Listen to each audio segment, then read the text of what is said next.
Kevin Jackson Radio Show. I told you the Democrats were going to get desperate, and that's exactly what you're witnessing right now. Welcome, everybody. Kevin Jackson. Here's the Kevin Jackson Show, KJRadio.com. Donald Trump tweeted this. He said, the fake news is going crazy, making up false stories, using only unnamed sources, in parentheses, who don't exist. They are totally unhinged, and the great success of this administration is making them do things and say things that even they can't believe they are saying. Truly bad people. End of tweet. And that's exactly what I told you was going to happen. I said the Democrats have put all their chips in on Russia, and they've tied everything to it, whether it's Stormy Daniels, the Russian attorney, you name it, knowing that all of this is a fabricated thing to go after President Trump. They know. I mean, that's what's so fun about this. And I know you're out there going, God, Kevin, when is all this stuff going to break, man, to where we finally start pointing back at them? Hey, ironically, it already is. You just have to be playing chess and not checkers to understand it's already pointing at them. You know it.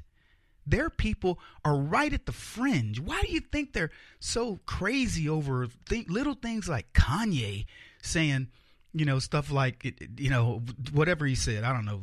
Don't vote Democrat. No, that was a Chance the Rapper said don't vote Democrat. But Kanye hanging out with Trump. Why do you think a pop culture black guy who they say is unhinged, they're pulling a Dave Chappelle on him? He's crazy. Look at how crazy Kanye is. Kanye, look, I don't know what's in the guy's head. I can tell you this. He is considered a musical genius by everybody, undoubtedly. He believes he has additional talents. Why shouldn't that be encouraged? He speaks, in my opinion, ahead of himself, which for the record, Donald Trump did that too. People didn't understand what I used to call and still call Trump speak. Now, Kanye made a comment the other day, and I'm going to get back to this other stuff about slavery. How can you be a slave for 400 years? How can you allow that to happen? And what he was saying is, if you're sick of something, are you going to do it for 400 years? If you want out, can't you get out? Can't you figure out a way to free yourself? And he was talking about, yes, partly what eventually happened where black people did free out. People got together and said enough is enough. And I don't know how, it was a combination of all the abolitionists, but it was black folks working behind the scenes, being subversive to get, to go attack these Democrats and finally create a war that did free us. But what Kanye also, I think, was alluding to was the slavery of society today. And he mentioned it in terms of Nike and AIG and these big companies telling them you will tour, even though it's going to cost you a bunch of money, and it's going to, in your timing, you say, no, my wife just had a baby or whatever. No, you're touring. He says that's a form of slavery. Now, it's also a form of economics. Your boss tells you to do something, you do it. But if you work for yourself, which Kanye does, how do you tell me when I tour? Oh, we signed you. We signed you to a label. Anyway, enough of that. I want to talk about this desperation and the desperation that even something that small in the political scheme of things, in the fabric of politics in America, causes the Democrats to go off the deep end, right? Thoreau said this, the mass of men lead lives of quiet desperation, but he went on to say this, what is called resignation is confirmed desperation. And what he meant by that is all these people that are talking about resist and, we're going to get Donald Trump. It's not resignation. They're not resolved against Trump. They're showing you their level of desperation. They understand what this man has done in just over a year and what it has exposed in the most crooked system in the world. Oh, yeah. America has been run like a third world nation when it comes to the elite and what they've been doing to us. We are a third world nation that just dresses really nice. Yeah, we have all the accoutrements to make people believe that we're a free society. We are not in a free society. Have you looked at the way you get taxed? Have you looked at the way somebody arbitrarily says, hey, if you drive in the HOV lane, it's a $400 fine? Why? Why can't it be a $50 fine? Why can't we do an analysis and understand why that number was chosen? Oh, Kevin, that number was chosen because we looked at the pain threshold of somebody driving in that lane and what it would, how much the hurt would be if they had to pay it. And we did a computer analysis. No, they didn't. It was some bureaucrat that said, make it $400. Get a speeding ticket. I don't know. Let's do 120. All right. Sounds good. So what happens? People get trapped.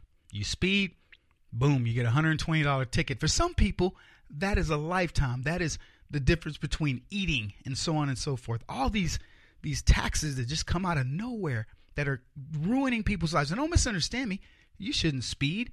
You shouldn't be in the HOV lane if you don't have more than 2 people or whatever the rules are. But should it ruin your life? Leftists don't care.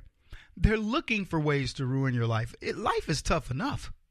I say this about golf all the time when like the greens are really fast and you get up there and you can't land them. And if you putt, you barely tap it. You go 4 feet past the hole, so on and so forth.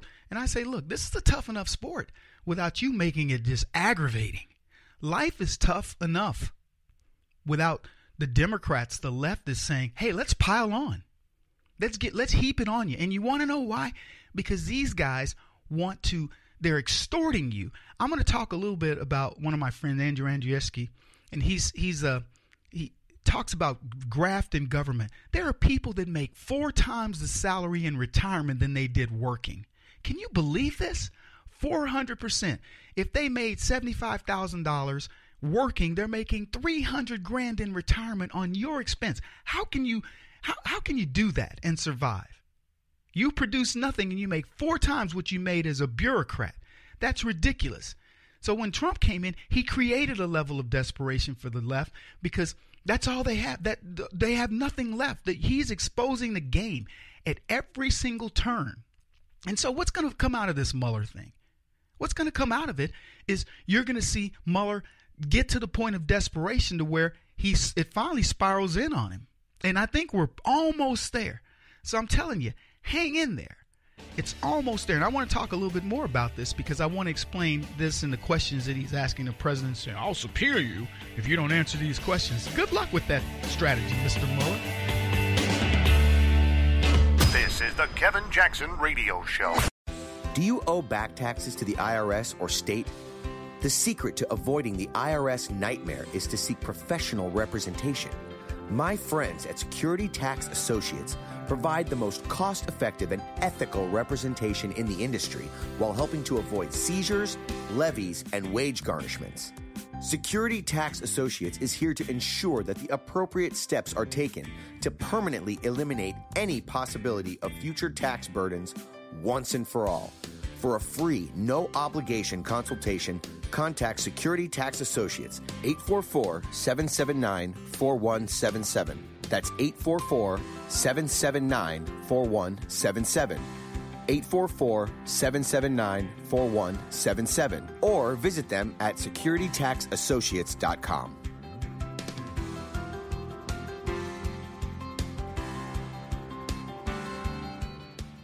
Beth Cook Moranville, author of Closer Than Your Breath, a book of hope. Hope, that wonderful, wonderful 4-letter word that you may feel completely out of. I wrote this book to give you great hope. It's not too late. If fetal position is an all too familiar place for you, I understand. If the next 60 seconds are too long, this book is for you.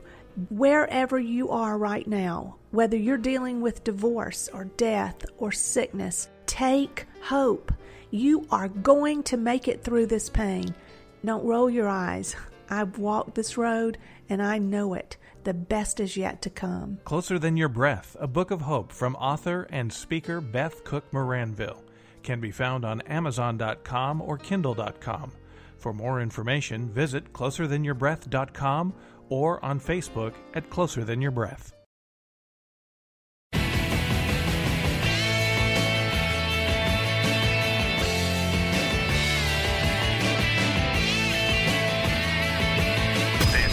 Kevin Jackson Radio Show.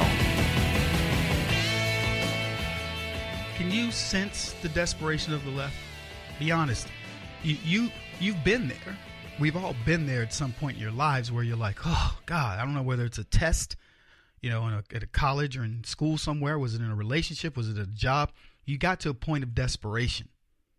And that's a good thing. Yeah. And I'll explain that in just a bit. James Thurber said, nowadays men lead lives of noisy desperation. And he's referencing Thoreau's quote of most men lead lives of quiet desperation. See, that was when men were men. Men were desperate inside, but they didn't show it. They had to stay steady. They stayed steady for their families. They stayed steady for their workers. They stayed steady for their communities. And times were tough, but you always had this idea that desperation would give you focus. It would lead you to the right thing. Yeah. But for the Democrats, desperation is like stealing from the mafia. You're going to attract the wrong attention. You're going to get things, people looking at you and going, did that just happen? Did we just get we robbed the truck and somebody robbed us? That's what the Democrats have done. Their desperation isn't the good inspirational type, the type that focuses you and makes you better. For example, you may get desperate in your finances and you figure out, you know what? I got to quit spending, number one. And number two, I have to start focusing on the things that I must have. So you cut out all the periphery and you focus on the must haves. And then once you've gotten everything sort of pared down, you then say, now what can I do to bring in more? And you start expanding out just a little bit, but your focus becomes rock solid on what you have to have. You get rid of cable. You get rid of the cigarettes or the coffee or the liquor or the extra trips and things like this, and you start budgeting. And so that focus hones you into something that makes you better. That's typically what desperation does. But see, leftists are evil. They're evil. So their desperation leads to more desperation. And it also leads to carelessness. It's scattered instead of focused. Instead of Mueller, first of all, instead of him ending the witch hunt and saying, you know what, let's clean things up, because that's typically what should happen. When you get to the point of desperation that the Democrats are now, you should be going, all right, this Russia thing, look, we've exhausted it. Now we need to go and really look at where all this goes. But they're not going to do that. Now he's scattered his focus. It's now Stormy Weathers, what's her name? Stormy Daniels, and it's Cohen, and it's all these other places, right? And it's, instead of focusing on what happened prior to the election, it's why did Donald Trump fire Comey? Really? You can question that? Before I even go any further, let me play this clip from Ron DeSantis. He's a representative, because he really says it best. And what does Mueller think he's doing? Very few of the bullets involved the campaign. It was mostly during the transition and then during his presidency. So you have a situation where Robert Mueller, he's a DOJ employee effectively. So he's an inferior officer in the executive branch. What gives him the right to conduct oversight over basic presidential decisions that have nothing to do with any type of criminal activity? What was in your mind when you talked about Sessions resigning or this or that? He does not have a right to subpoena the president for that. I don't think the president should submit to those questions. And I agree with Alan Dershowitz, and I agree with you, Sean. I think really they're not trying to investigate a crime. They're trying to manufacture a process crime. And don't think Donald Trump doesn't know it. Welcome back, everybody. Kevin Jackson here, KJRadio.com. If you want to call the show, 844-551-8255. He's exactly right. Ron DeSantis is. But here's what's interesting about this. Trump sees it a mile away. We're not, maybe one of these other Republicans would have been like, oh, geez, we got to answer the questions and this, that, and the other. Maybe they will. If you don't think Donald Trump sees, the guy that wrote The Art of the Deal doesn't understand what's happening here, well, good luck with that. I'll tell you something else that I find interesting. What's funny, when I had to come back from D.C., and I rode next to a Franciscan monk. And I always love how it's so random at Southwest Airlines who can sit next to you, because I had a very old lady who sat on the aisle seat, and the plane was completely full. I mean, every seat's going to get taken, and people are walking by for whatever reason. You don't know. A bunch of racists. No, I'm kidding. And at one point, I see this guy dressed in this robe, and he says to me, "Is this seat taken?" And I said, "Absolutely not."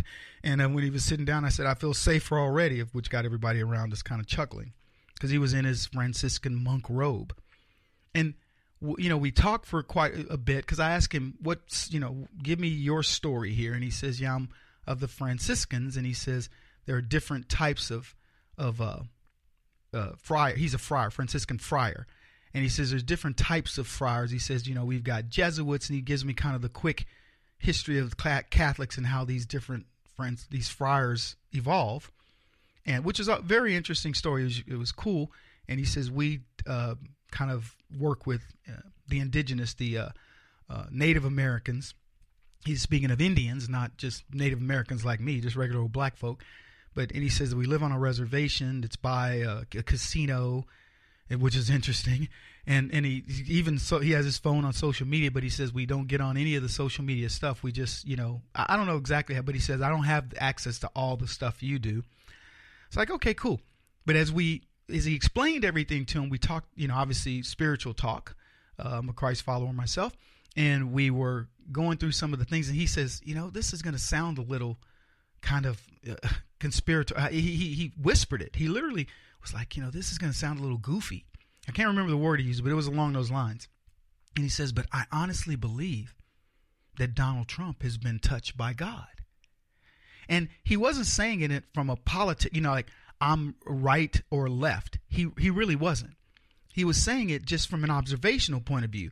He said, excuse me, he says, I believe this, he goes, because it seems like everybody that rears its hand against Trump loses.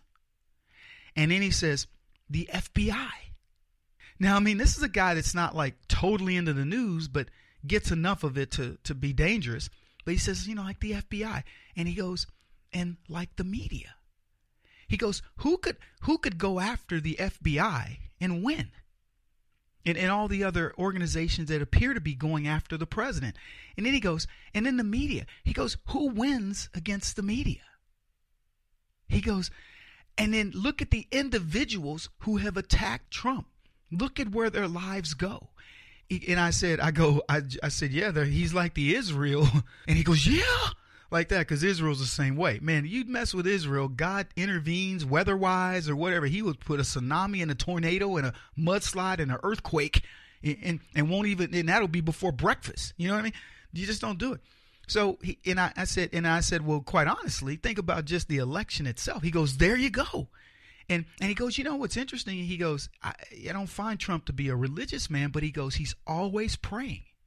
He goes, somebody's always laying hands on him. And he goes, I find that somewhat refreshing that he feels that way. Anyway, more when we come back. Keep it here, folks.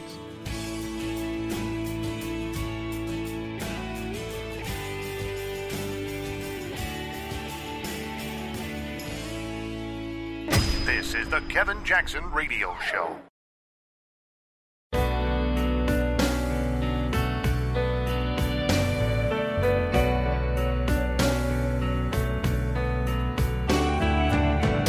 The Kevin Jackson Radio Show.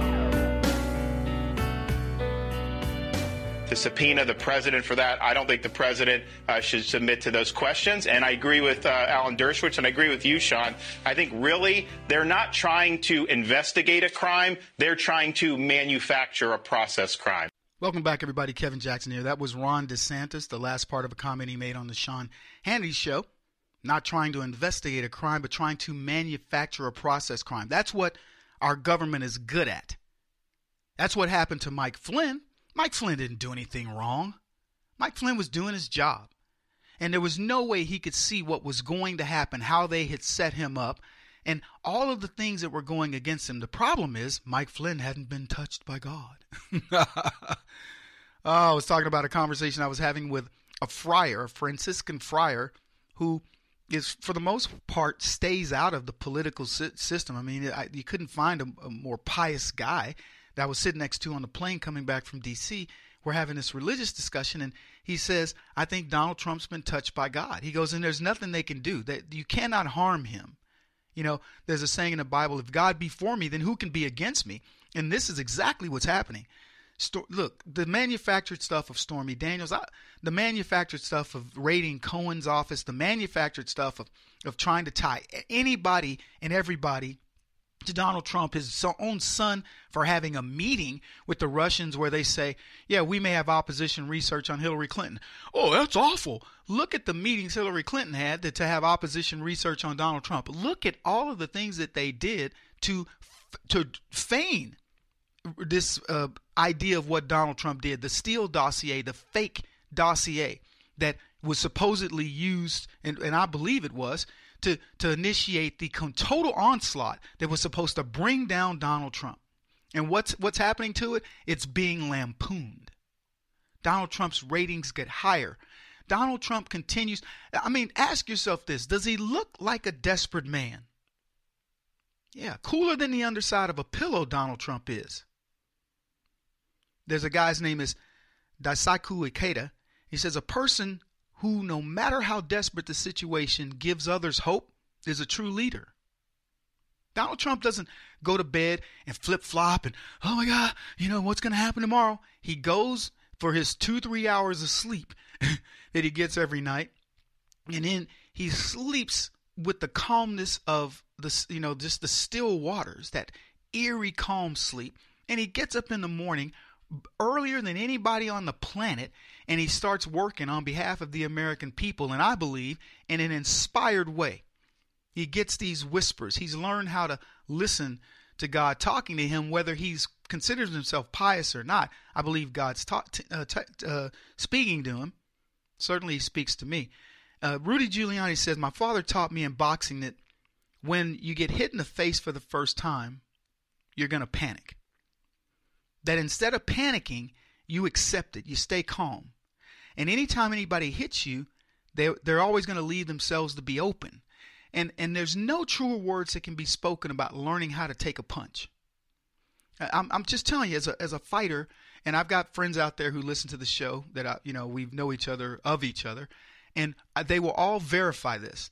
The quicker that you learn, and this is why, putting your kid into martial arts or something earlier, boxing, the quicker that you learn, that in a fight you're going to get hit, and you learn how to take a punch, that's 90% of the battle in winning the fight, right? Because the minute somebody hits you and they think, oh, I hit him, they feel good about it. But the minute you go, yeah, it's a big deal. What else? Is that it? and you're still standing there, and then suddenly, boom, you're hitting them. And I don't, fights are curious things because sometimes you get hit hard. Some people can take a punch better than others, etc. But here's my point. Once you get used to the feeling and the repetition of getting hit, it's not that big of a deal. I can tell you point blank, I've had some people that really know how to hit and kick, and they hit you and you're like, good leg, yeah, way to go. But there's still more to come. Let's go. And that's kind of what Trump is. He's like, look, guys, you don't get it. I'm used to getting hit. I've trained for this. Can you imagine building big buildings all over the world, and particularly in big cities, the bureaucratic nightmare you go through, all the graft, the payoff, the threats? The union guys are doing this. The mafia wants their cutting, and Donald Trump's like, hey, come on, boys. I've been there. I know. Let's go. Let's do this. And so he looks at these politicians and he goes, let's do it. Now, I'll tell you this. He had no concept of what he was going to face. There's no way Donald Trump, in my opinion, could have been prepared for all of this. And that's where I come back to this inspirational thing, this God-given thing that said, where Donald Trump says, because this friar I was talking to says, Kevin, he's a smart man, but I can't imagine he was that prepared for everything that was coming. I don't believe this is the art of the deal working through all of this. I believe this is divine intervention. God saying, I see everything that's against you, but I need to clear a path for you. So he wins the election, surprising the heck out of everybody. Then they go after him. Comey. Obama unleashed everything he could during that president-elect time period. He says, okay, nuclear option. He pulled the plug on a nuclear grenade and threw it.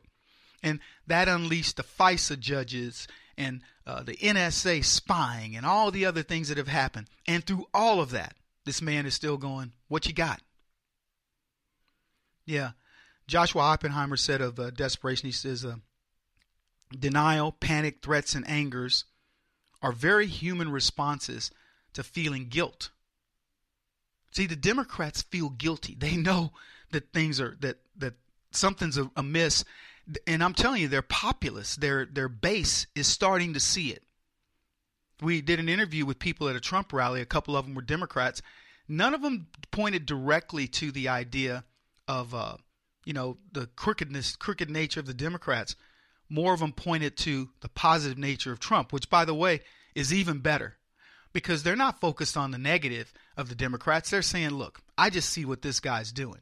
But imagine that there is a segment, a faction within Democrats that go, man, I had no idea how crooked these people are. And they're watching Mueller now, who believes he can demand that a president answer questions about his process. What was in your head when you fired Comey? My brain. That's what I'm telling you. I would answer those questions in the most flippant way. I said this the other day. I'd answer these questions in the most flippant manner possible. My brain was in my head. That's my answer. And what led up to this thing about Sessions? None of your friggin' business. I don't have to tell you what my thought process was and why I decided to do something. And I predict that's what the president's going to do. But there's a saying, there are no desperate situations. There are only desperate people. See, the Democrats find themselves in a situation of their creation, and what they created has now caused their desperation. This is what I tell you all the time. Democrats are going to they love this chaos. I know this sounds weird to people, but believe it or not, they like this. This is a test of their power.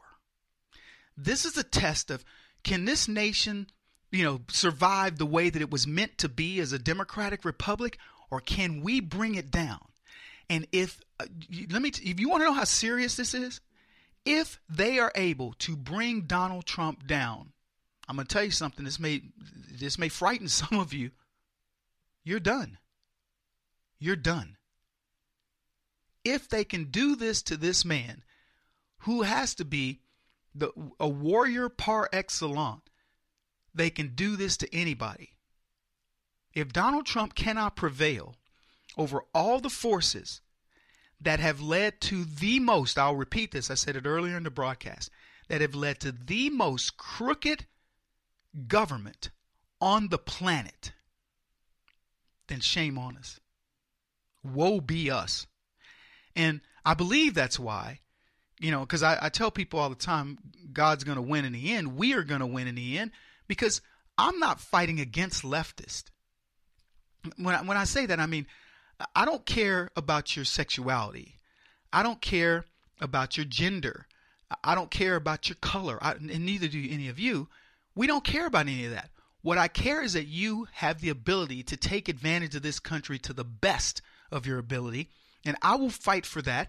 I don't care what any of the things that we've described are, including if you are a Muslim and you are not looking to do harm to anybody, I will fight for you. I will fight for you to have an opportunity in this country. The problem is the leftists don't want us to have it. Ideologically, there's not one of them that can say, what I'm doing for you. Why? Because we are not a special interest. We're just the people that pay the bills. We're the ones that keep the wheels on the wagon. They don't see us as anything more than, you pay your taxes and shut up, rich people. Give us our pensions and money for life. Let us practice our moral relativity, which, by the way, my discussion with the monk on that was amazing. I mean, a friar. I keep calling him a monk. The friar was amazing on that point, because you can see the lack of God in a lot of these situations we're dealing with is the very problem that we face in this country. Anyway, I'll be back. Keep it here. Kevin Jackson on the Black Sphere Radio Network. Do you owe back taxes to the IRS or state? The secret to avoiding the IRS nightmare is to seek professional representation. My friends at Security Tax Associates provide the most cost-effective and ethical representation in the industry while helping to avoid seizures, levies, and wage garnishments. Security Tax Associates is here to ensure that the appropriate steps are taken to permanently eliminate any possibility of future tax burdens once and for all. For a free, no-obligation consultation, contact Security Tax Associates, 844-779-4177. That's 844-779-4177. 844-779-4177. Or visit them at securitytaxassociates.com.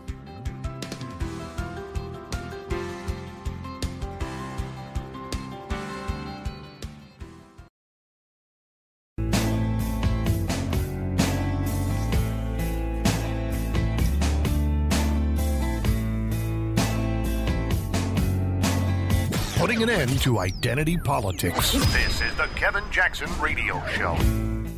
All right, man. Ooh, we are not desperate here on the Kevin Jackson Show, even though I desperately love you guys and wish that you would spread the word about the show. By the way, there are people that are going, Kevin, where's the show, man? I have it in syndication. When I want to listen to it on my own, it's on Spreaker. And I don't know. I think it's called the Kevin Jackson Show. It's on Spreaker. If you know what that is, it's one of these live casting services. And we're putting it on the page, on our Facebook page, in case you want to know where to listen for the downloads. Now, it will be on iTunes and all that, but when we broke away from the external group who was handling it, we had to disconnect everything. So we have to requalify to get on all these other services. And I have to have 100 people on Spreaker in order to make that happen. So if you want to go to Spreaker and search for my show and like it, then the quicker it goes to iTunes, iHeart, and all these other places. And it's a shame how we had to do it. I don't know why we couldn't take, because we had lots of people to listen to the show, but when we separated from the group that was external, we couldn't just bring those folks over because it was in their name. It really created a hassle. So there are a lot of people who were going, Kevin, where's the show, man? If you off the air, and telling me they're missing their fix, sending me tweets and Facebook messages and so on and so forth. Well, it took us about a month to reconfigure everything and then get it onto Spreaker, and that's going to be the hub that gets it out. But the good news is it's going to have a mobile app. You can put it on your phone and just hit that mobile app and bang, your smartphone's delivering you my smart message. So anyway, I'm glad you guys are here. KJRadio.com, 844-551-8255. And there was a tweet a while back that said Comey, McCabe, Schiff, Strzok, Page, Steele, Clapper, Brennan, Hillary, Podesta, Obama. You attempted a coup and failed. You know what would happen to you in most countries, right? So stop whining and be thankful you're only going to prison. Now, I read that tweet to you because I want you to understand that I'm not the only person that's telling people. By the way, the guy that put this out there, he's got a lot of followers. His name is Philip Schiller, and he's got lots of followers. And he's tracking on the same thought process as me, where he's saying these people are going to prison. And I'm talking about desperation. I've spent the majority of this hour talking about desperation and the desperation being felt by the Democrats, the desperation of their own creation. And I want you to just consider trying to put this genie back in the bottle of what the Democrats popped open when they accused Donald Trump of colluding with Putin. Think about all the things now that where Mueller has completely expanded the scope of his activities, and he will eventually get fired. It won't be Trump that fires him. It'll be somebody else that does it. It'll be Rosenstein or somebody that will shut that investigation down because it becomes so hapless and it becomes such a drain on the Democrats that they're gonna be forced to shut it down. And I think Trump, for the most part, as much as he hates it, I think he's saying, let him do it. Let him do it, because he'd be well within his rights to shut it down. So now Mueller, and he wants to play chicken with Trump, and he's saying, hey, look, I'm going to subpoena you, and I'm going to make you answer questions. And if Mueller believes for 1 second that he can win in a negotiation with Donald Trump, he is sadly mistaken. You're going to watch Donald Trump turn, it's literally, I see it as Moses parting the Red Sea. He's going to think that Mueller believes he's forced Donald Trump and all of his followers, at the Red Sea, and their backs are against the wall. And Moses looks up to the heavens and says, and raises his hands and parts the sea, and all of the Jews cross the ocean, or the sea in this case, and Pharaoh's men get killed. That's exactly what's about to happen to Mueller.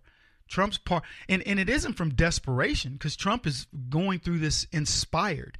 You want to know what his inspiration is? Because there you going, Kevin, Donald Trump ain't that religious for you to be talking about he's all inspired. Yeah. He's inspired by the truth. He's got nothing to hide. See, truth is God. That's the easiest way to look at it. Have you ever been accused of something you didn't do? The very thing that gives you comfort is I didn't do that. I didn't do it. So, it doesn't matter what you say. It doesn't matter how you frame it.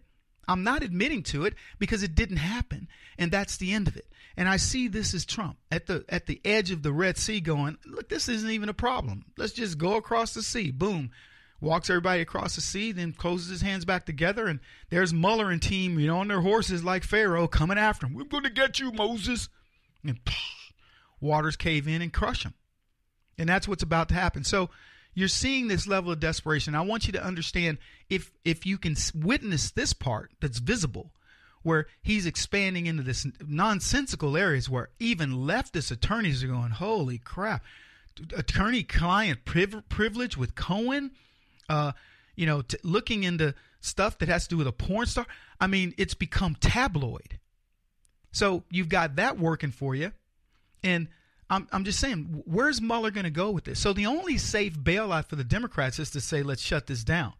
The only reason they won't do it, that's the hesitancy of letting it run its course, is the fact that when it shuts down, it forces them to now go look at themselves. It isn't going to die. When it shuts down, let me just give you some ideas of the tweets that will come from Donald Trump. Oh, finally they shut it down. Hey, isn't it time you reopen this and go look at Hillary? Isn't it time you reopen this and look at the Podestas? Isn't it time you reopen this and go look at such and such?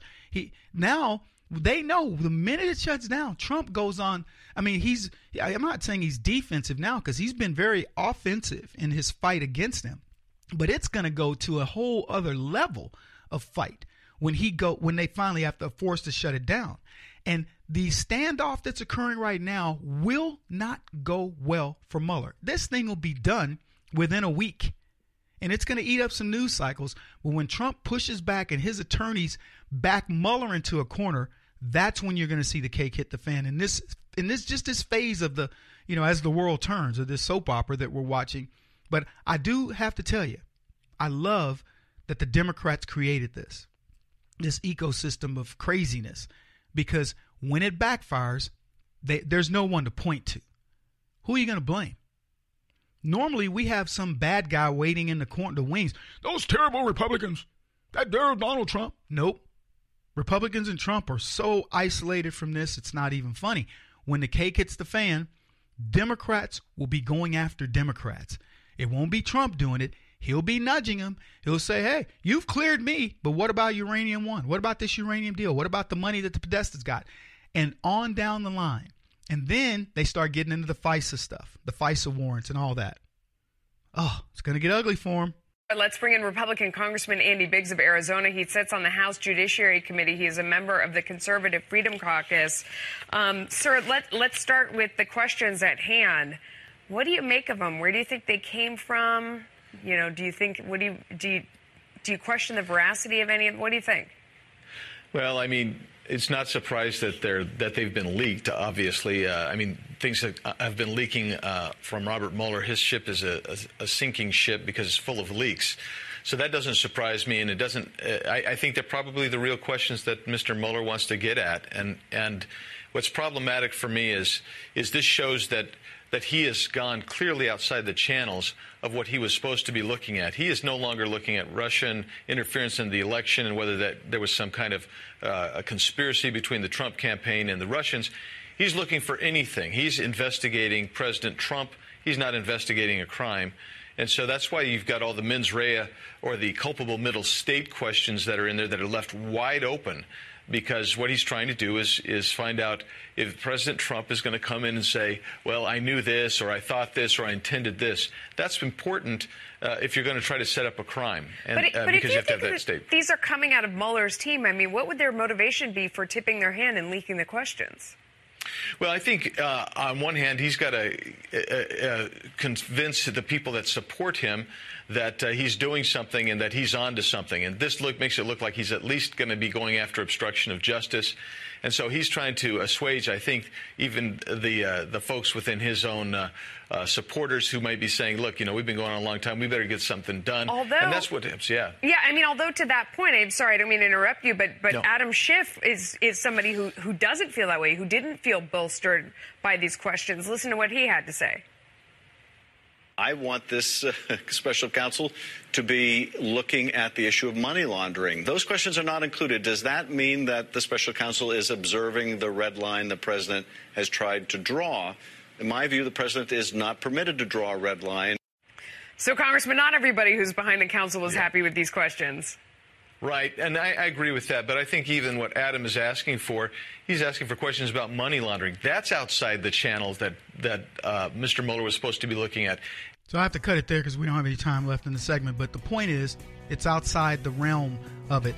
And now notice Schiff wanting to expand it into something else. Democrats are in deep kimchi. He won't stop until he's the top-rated radio talk show host in America. What kind of weird competitive freak are you? This is the Kevin Jackson Radio Show.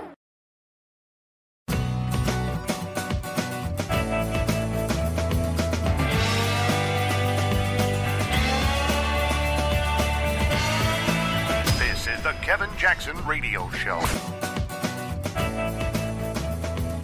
Oh my goodness, the Boy Scouts are no more. Welcome everybody, Kevin Jackson here. It's the Kevin Jackson Show. KJRadio.com.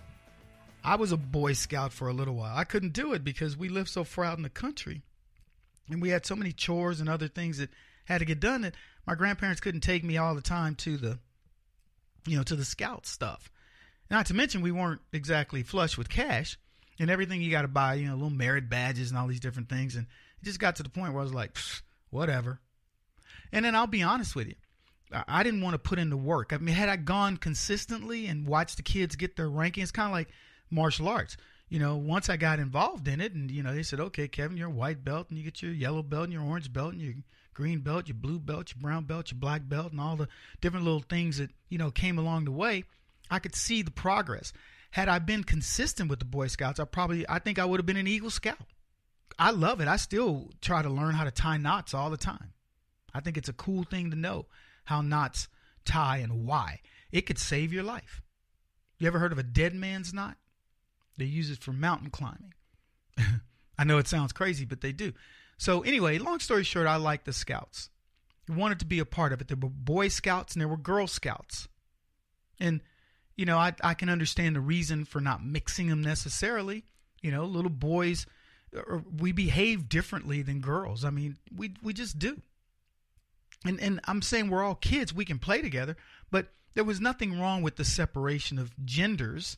It wasn't, like we were practicing Sharia or something. It was just that girls had different issues than boys to some degree. They could all learn, survival skills and things like this. But let boys develop in their own way and girls develop in their own way. But no, we can't do that anymore. Now we've got Girl Scout. Here's what's really funny. Girls can join the Boy Scouts, but I don't know if boys can join the Girl Scouts. And I'm sure some kid is going to want to join. Some little boy is going to say, well, then why can't I join the Girl Scouts? And I would say, why wouldn't you just join the Boy Scouts? And, of course, some parent's going to go, because he doesn't feel like he's a boy. He's a girl trapped in a boy's body, and vice versa. Okay, well, then why didn't we just do Scouts from the beginning? Right? And if we're going to go this route, and it's just my opinion, why do we have girl bathrooms and boys bathrooms, men's and women's? Why do we have girls sports and boys sports? I mean, if we're asking the question, let's take it all the way, right? Why is there a WNBA? Any leftist women on the listening to my show, do you care to answer why is there a WNBA? Why is there a women's softball, league in college or whatever, and not men? Why don't women play any NBA or play in the NFL? Or why is there women's and men's track teams? I'm about to answer it. I want to give the leftist women a little time to get their thoughts together on this subject. KJRadio.com, and you can call the show at 844-551-8255. Let me tell you why they had that prop that let girls' sports come into play, so they would force funding for girls' sports in colleges and universities. It's because nobody cares about them. With very little exception, does anybody care? Let me tell you what exactly would happen with the Williams sisters, who are superstars in the world of tennis. Had they been forced to play with men, you would not know their names. That's a fact. Give me your track athlete, Flojo, Florence Griffith Joyner, fastest woman on the planet, remains that. She, God rest her soul, a beautiful lady who died. She ran a 9.7 or something. 10.79, whatever. She was the fastest woman on the planet. Undoubtedly. Just blew away the records. Wouldn't even finish in the back of the pack of men. There you have it. What do you want? Let women in the NBA. Do you think that a woman would not want to play in the NBA and get that fat check versus that pittance of a check that they get from the WNBA? But you know why there's a WNBA? Because not a single woman, as good as those women are, could make the NBA. Not one. That's why. You want to know why Ronda Rousey became a household name at a point in the UFC? Because they would not let her fight men. So much for the women's movement. So much for the women's movement that has separated itself out, dominated in the sense of saying, we want our own stuff, so nobody has to care. All they've done is showcase just how, quite frankly, ineffective they are in many of the areas that they claim they want to be the best at. Now, what about accounting? What about doctors? Do they go, hey, we've got the doctors, the women's doctors in our hospitals, and we have the men's doctors in our hospitals? Or do they just have doctors? When you go to the hospital, the doctor that comes into your room is your doctor. Black, white, female, male, doesn't matter. That's your doctor. And unless you have the coin and you go, no, I want that white male that went to Johns Hopkins, right? You get who you get. And I don't know many people complaining about it. So here's my point. The women are part of society. They're intermingled in society in this way. But there are points of separation where women want to be separate because they want their rights. But if a man has it, if it's the Boy Scouts, they go after it. I'll tell you this. I don't know a true boy on the planet who would have wanted to join the Girl Scouts. And had it not been from some leftist starting the problem of it, I don't believe anybody would have complained that there are Girl Scouts and Boy Scouts. It isn't as if there's not an alternative for the girls. It's the same issue with sports. Before, the big issue was, well, there aren't female sports. We need more sports. Okay, now you got them. Have at it. But with the Boy Scouts, it's like, oh, well, we have nowhere to go. Sure you do. You have the Girl Scouts. So when you think about that, what you have to ask yourself this. What's the motivation? Why is it that girls want to infiltrate a boy's thing? It's very simple. Just to break it up. Just because it's there. It's a toy that boys get to play with, and the girls have an identical toy, but they go, let's break the boys' toy. Why? Because that's what leftism does. It breaks stuff. It doesn't try to put anything together. This is the Kevin Jackson Radio Show. Do you owe back taxes to the IRS or state? The secret to avoiding the IRS nightmare is to seek professional representation. My friends at Security Tax Associates provide the most cost-effective and ethical representation in the industry while helping to avoid seizures, levies, and wage garnishments. Security Tax Associates is here to ensure that the appropriate steps are taken to permanently eliminate any possibility of future tax burdens once and for all. For a free, no-obligation consultation, contact Security Tax Associates, 844-779-4177. That's 844-779-4177. 844-779-4177. Or visit them at securitytaxassociates.com.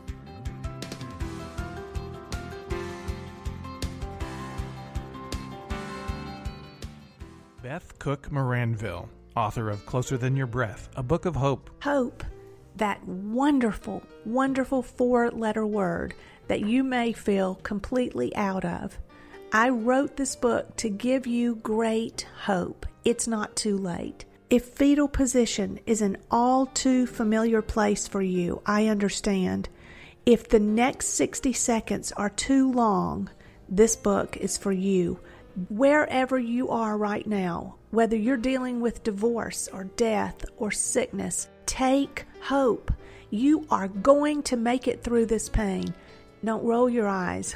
I've walked this road and I know it. The best is yet to come. Closer Than Your Breath, a book of hope from author and speaker Beth Cook Moranville, can be found on Amazon.com or Kindle.com.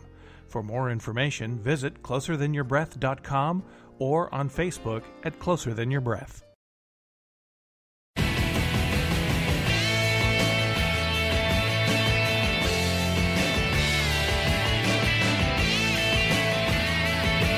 This is the Kevin Jackson Radio Show. Oh my goodness, we got some good news. 534 to 94, Broward Sheriff Office Deputies Association voted against the guy, what's his name, Scott? The Sheriff Scott Israel. No confidence in Scott Israel. Welcome everybody, Kevin Jackson. It's the Kevin Jackson Show, KJRadio.com. And rightfully so. I talked about this guy the other day. Maybe I gave this statistic, but 534 to 94, his own Broward Sheriff's Office Deputies Association. Union President Jeff Bell said this: he fails to listen to the membership and he wants to blame everybody else for his problems. Yep. So this is the guy who watched the school get shot up, gave us all kinds of who shot John, and didn't do anything to protect these kids. And now we find ourselves in a precarious situation otherwise. Anyway, there was bigger news coming out of Florida that people aren't even aware of. Huge news. This was tweeted by a kid. His name is Scott Presley or Pressler. And he tweeted, he says, Republicans are fired up in Florida. We won HD 39, that's House District 39, 60-40.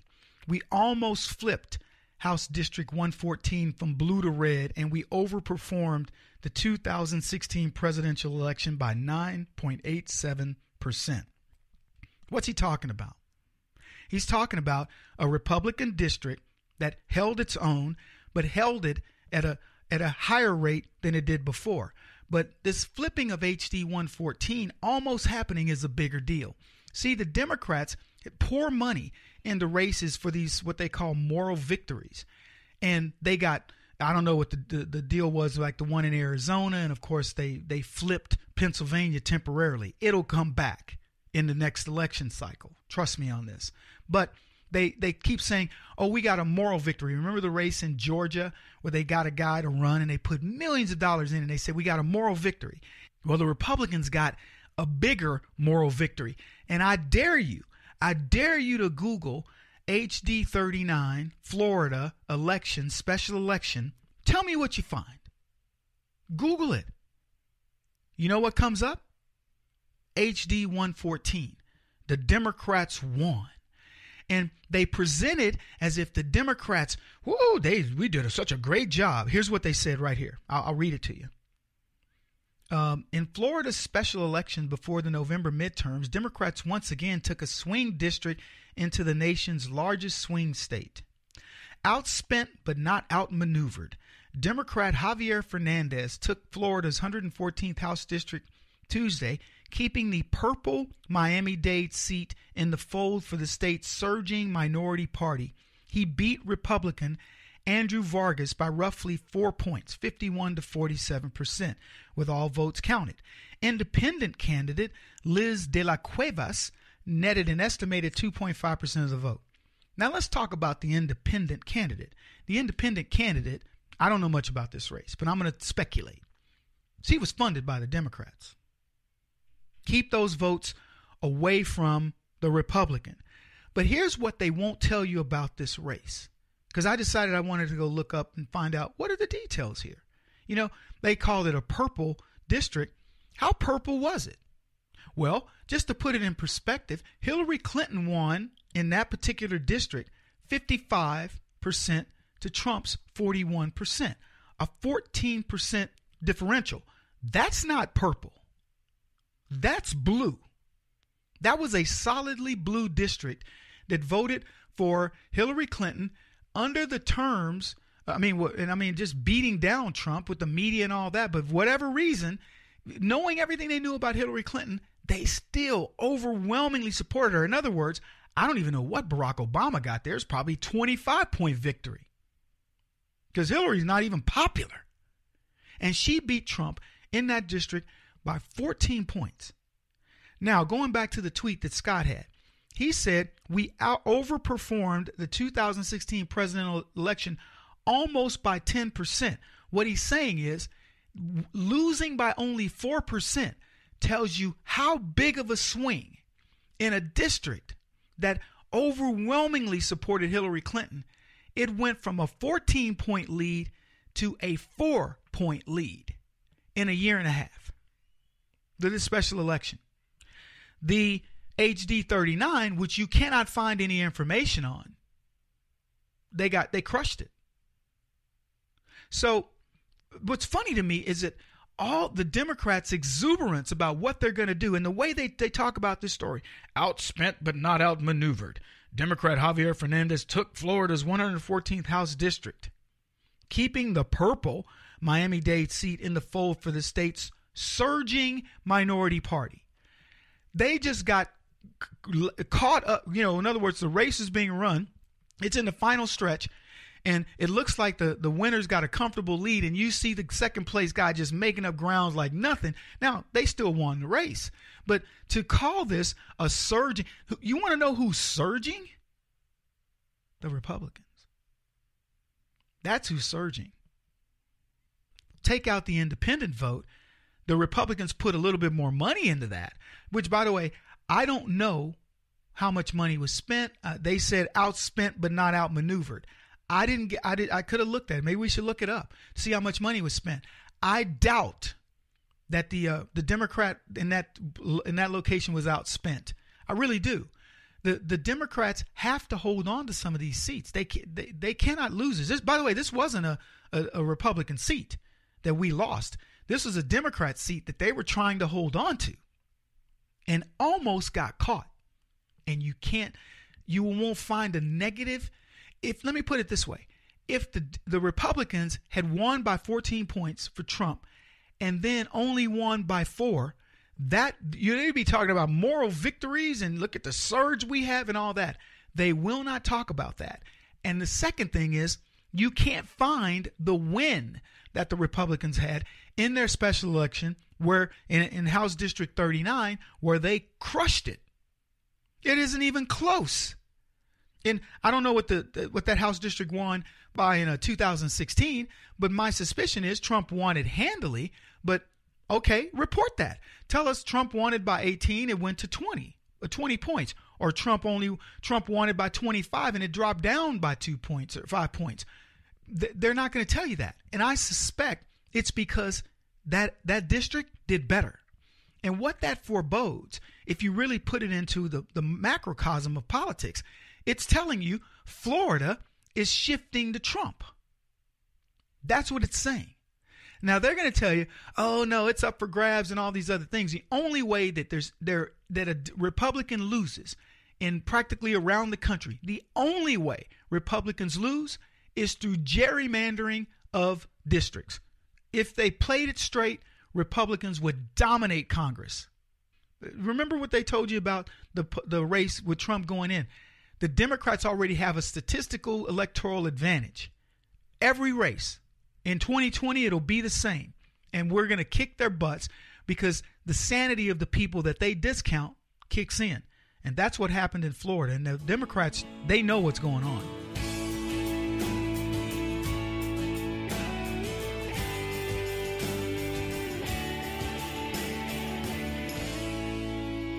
This is the Kevin Jackson Radio Show.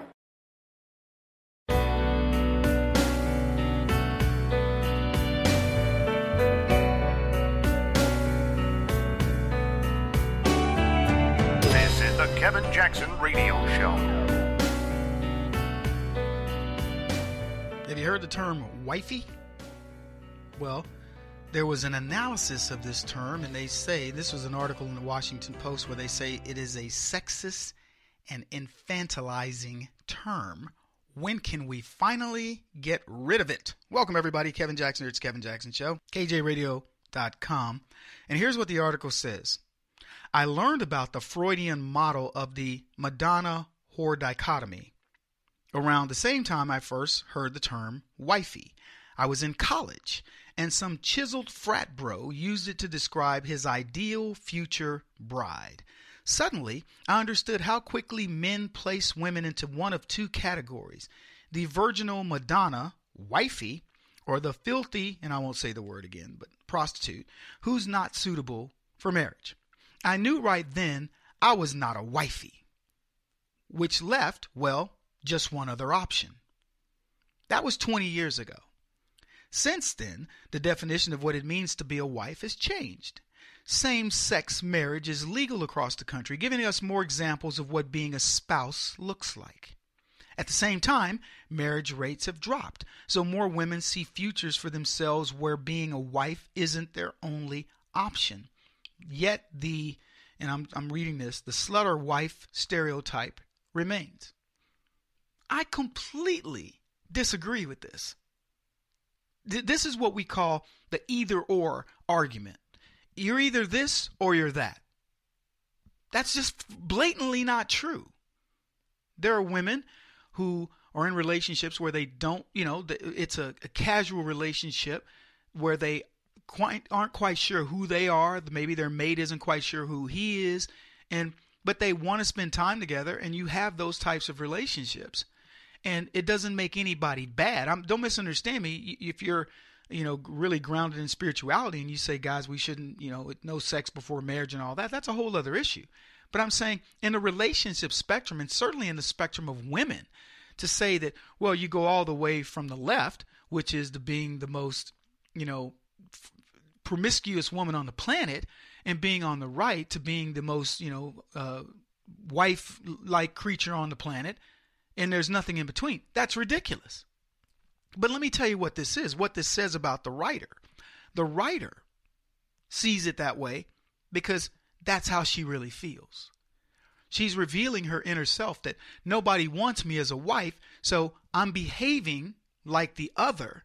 And now I want to rationalize that, that's the only choice that I have. No, you have many choices in between. She just doesn't want to take them. I mean, I read this type of stuff from these so-called feminists, and I scratch my head going, where did your dad and your mom go wrong with you? Where did they not teach you that you are a spectrum of things? And, oh, by the way, her other point that the definition of a wife has changed, no, it hasn't. The definition of a wife has not changed in 20 years. It won't change in 2,000 years. There's a man and a woman. When they marry, there's a husband and a wife.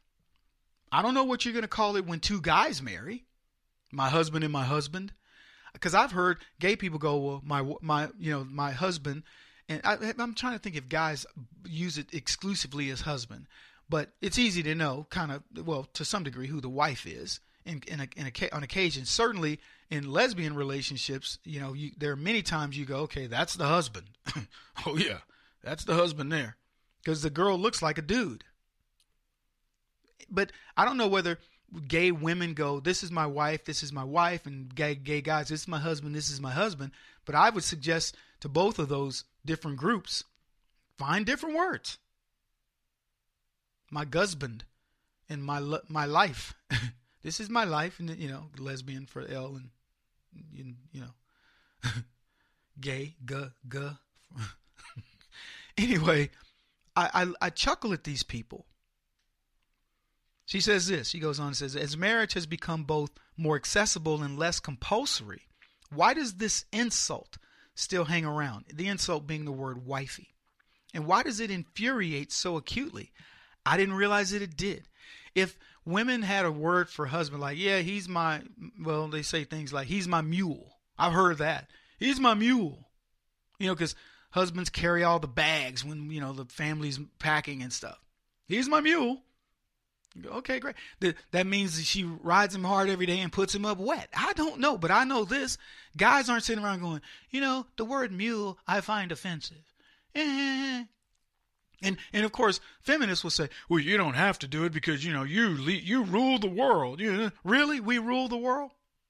I dare you to go look at stats about men and how early we die, how much anxiety we have trying to pay bills, how many continents we've lost blood on in order to protect womankind, and on and on and on. Yeah, it's such a great thing to be a man in America. It's a great thing to be a powerful man in America, in as much as it's a great thing to be a powerful woman. But just to be a man in America, let me tell you something. I don't have a choice in it, and I don't know enough about a woman to know this for a fact, but I'll tell you this. There are times, if you were to ask me right now, Kevin, would you want to come back as a handsome dude or a beautiful woman? I might tell you a beautiful woman. Don't talk to me about what it's like to be a man. Anyway, back to this. Throughout pop culture, she says, for me, it's the reduction of my complex identity to a label that has the condescending, infantilizing, sing-song tenor with which you might speak to a child. Wifey, baby, honey, sweetie. So it isn't just wifey she's upset with. It's all the, what they call them, pet names, all the pet names that, husbands and or non-husbands give to girlfriends or wives. My Uncle Larry, he called his wife Kitten. She'd probably have a problem with that. What's she doing using an animal? Yeah, so it's all the little pet, like sweets. Would that be okay? But sweetie? What about babe? Is that okay? What about hun? But it's wifey, baby, honey, sweetie. Then she says this: throughout pop culture, there are many ways women are described as wifeys. Most significant, it is used to evaluate, a woman's narrow potential as a spouse. For example, in the Lifetime television series Unreal, wifey is basically sexist, racist code for an upstanding young woman who looks the part, as opposed to an old sad who is somehow unworthy of being wifed up. So, as you can see from this woman, it is born of jealousy. She's talking about Lifetime TV here, okay? Lifetime TV, I don't believe, has a bunch of conservative writers, a bunch of Republicans writing their various reality shows or whatever. So in this television series, Unreal, I need to tell you, this is Hollywood. They're talking about wifey and to use her description, an upstanding young woman who looks the part of a wife. And she's mad. She says it's basically sexist, racist code. I don't even know where race comes in. Sexist and racist for somebody to say, oh yeah, she's wifey, wife material. In communities on Facebook, there are women who actively embrace and reclaim the status with groups such as Retro Wifey and Wifey University. So in other words, there are places out there that are extolling the virtues of women becoming wife material. The making women go from whatever the other side of this thing is and getting, quote, wifed up. This is such a deep subject. I swear I would love to delve into this on a TV show and have people debate this. I would love to get a leftist to debate why do you have such a problem with a woman wanting to be wifed up? With a woman wanting to opt to be wife material. She goes on to say this. Of course, wifey is just the tip of the linguistic iceberg in how we rate women's supposed qualifications for marriage. Let me just step in here for a second on behalf of men and say, hey, men, I know we're never rated with respect to being marriage material. We're just, every man out there is marriage material. Yeah, we just step out of the womb into a tuxedo and have our best men ready to go. And every woman you've ever dated, yeah, she thought of you as marriage material. She thought of you as the catch, the cat's meow. You were husbandy. Well, I don't know what pet names do they have for us guys. Oh, mule. I think I started with mule, right? Oh, how about, hey, dude that picks up all the checks? Hey, guy that fixes the cars and does all the things that I don't want to do and provides and, and going to be the father of my children. All yeah, every woman you've ever dated thought of you as, Gaston. Sure. No man has ever needed to be husband up. Well, let me put it to you this way. If that is indeed the case, it isn't the guy's fault. Because women can choose their mates. They don't have to choose you. I'll tell you this, when most guys go out clubbing, they're hoping that the woman goes, I like you. They don't go into the club going, let me go in here and pick one of these babes, see which one I'm going to take home. Yeah, because I'm the bad dude. I'm Mr. Husband material. Kevin Jackson on the Black Sphere Radio Network. Do you owe back taxes to the IRS or state? The secret to avoiding the IRS nightmare is to seek professional representation. My friends at Security Tax Associates provide the most cost-effective and ethical representation in the industry while helping to avoid seizures, levies, and wage garnishments. Security Tax Associates is here to ensure that the appropriate steps are taken to permanently eliminate any possibility of future tax burdens once and for all.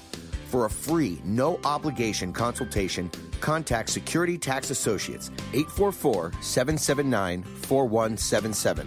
That's 844-779-4177. 844-779-4177. Or visit them at securitytaxassociates.com.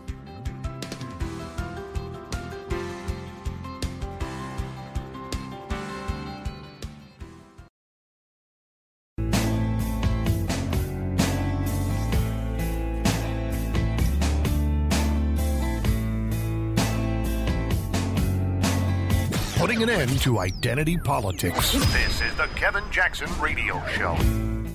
All right, we're talking about the term wifey. There was an article written by a woman, obviously, who it gives you I love debating techniques. I really do. I actually study it because I think it's fascinating. And there's so much about it, it would blow your mind.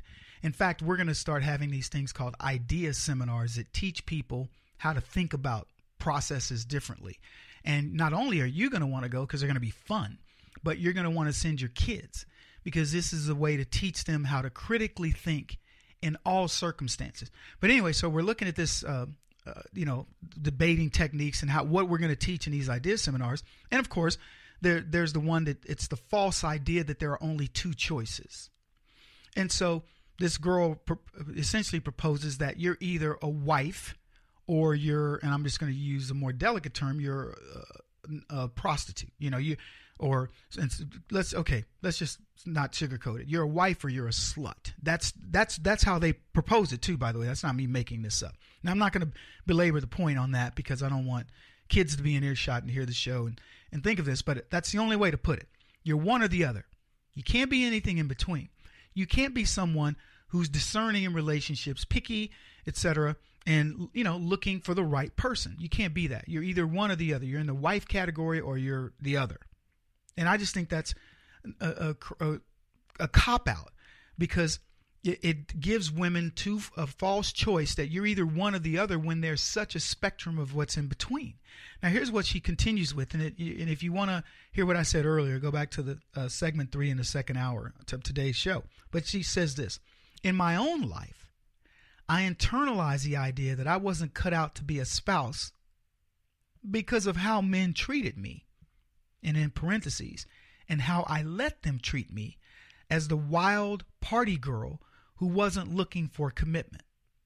Now, I'm going to stop there for just a second because I want you to understand this is a woman who says, I knew I wasn't cut out to be a spouse because of how men treated me. And then she puts correctly how I let them treat me. But that's the critical part of this. She's saying, I'm a wild party girl. I put myself out there as that, and men responded.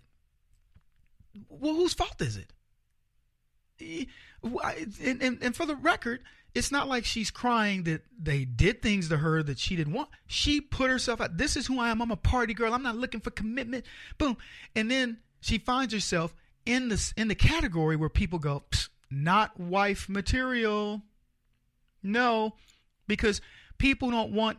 I mean, I want you just to consider a girl of ill repute who is on the college campus in her town, and everybody knows she was the easiest girl on campus.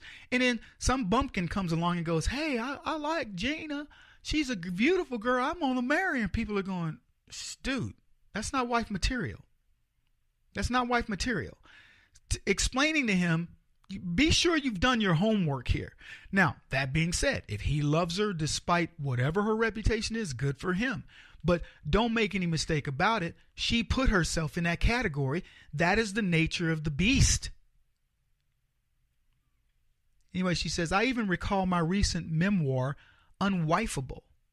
When the New York Post published the first-person essay about the book, the eye-popping headline read, My epic bender of drugs, booze, and sex led to a happy marriage. I couldn't help but laugh at the brutal juxtaposition of facts. Who could believe that such a train wreck like me could land a man? That's exactly my point. There are guys out there that they've got train wreck lives. They're looking for people like her who are just as disturbed as they are, and they get together. And if she really believes that it's a happy marriage, congratulations. I hope it is. I don't wish her any bad luck. But the idea, and I think what she's trying to say is, I didn't think of myself as wifey material, but I got married. Congratulations. So do most non-wifeys.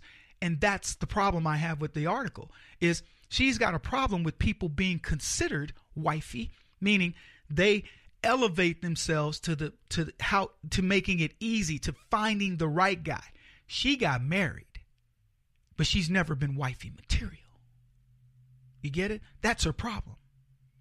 I can never achieve this category because I didn't do the things that led to the definition of that. Wifey, according to the Urban Dictionary, is this: a real lady. Not your only, but your favorite. Different from them hood rats. That's exactly how they wrote it. Different from them hood rat chicks. Wife material.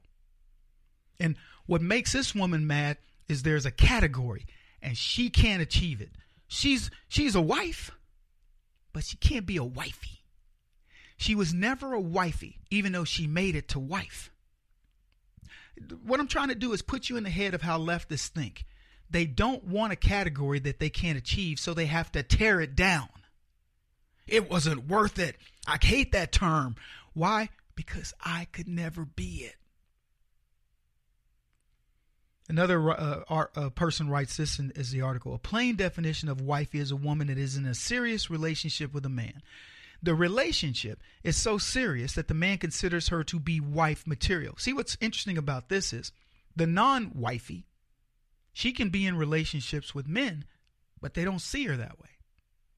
They see it as, I'm spending time, I'm waiting for wifey material to come.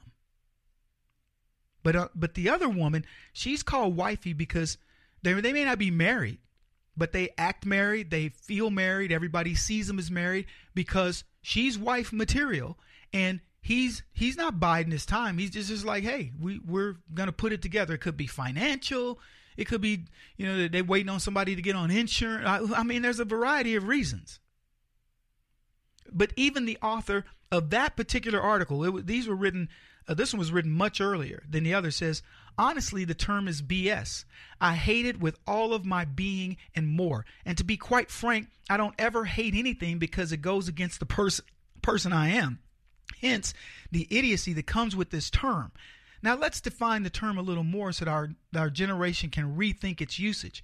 Another feminist mad because she can't qualify as wifey material. So she goes on to write this. So wifey is a new term to describe a girl that is of wife material. She has goals, she is driven, and most of all, she is loyal. Basically, she portrays most, if not all, the characteristics and qualities of a wife. What could be wrong with that? Absolutely nothing, she writes. In fact, there is no problem with this newly invented term.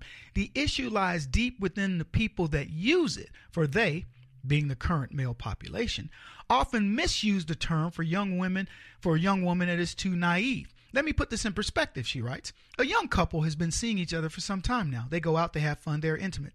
The young man labels the girl he sees as wifey to all of his friends, meaning she displays relationship qualities even though they are far from dating and probably won't ever. She is not what men would define her as, and she uses different terms that I don't want to use on the show, but thought, which I don't even know what that is, and then the other one is, I'll use witch, and you'll know what I'm talking about.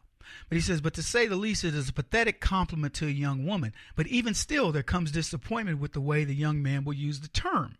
For instance, as he continues to see his wifey, he will also continue to sleep around with other girls because he's technically not tied down just to her. He does so because he receives all the relationship benefits with this young woman, but he doesn't have to put in the effort for anything else. Now, this is a woman who's making this assumption, which is okay, fine. But she also, she virginizes the woman in the relationship, saying she's exclusive to the guy. Do we know this? Can wifey not be seeing 2 or 3 guys? Spike Lee made a movie about it. She's got to have it. A girl who saw 3 different men because they all display qualities of a husband that she liked. But so it's a flip-sided argument that says this is the way the man is treating her as she's treating the man this particular way. All wifeys are not, settled down with the men that they're with necessarily. That's not true. But what it is, and I'm telling you, you can read between the lines as these people write these articles. These feminists, they're so upset that somebody can get into a category that they can't, or can straddle that fine line. And then they do it under the protection. Well, I'm only doing this to protect these naive women that get called wifey, and they don't understand that is a slur. That is something that they don't want to be. Really? I mean, I read you the definition in Urban Dictionary. A lady, somebody that a dude sees as wife material. That is the highest honor. And women don't like it. Feminists hate it. I love this last part. All in all, the term coined as wifey is not necessarily a negative thing. I believe the literal meaning is admirable and is supposed to target women with self-confidence, worth, and independence. However, I have found that most of this generation has devalued the word. Consequently, to notion a woman as wifey is disrespectful. I disagree. I wonder what you think. Give us a ring, get in contact with us, let me know. He won't stop until he's the top-rated radio talk show host in America. What kind of weird competitive freak are you? This is the Kevin Jackson Radio Show.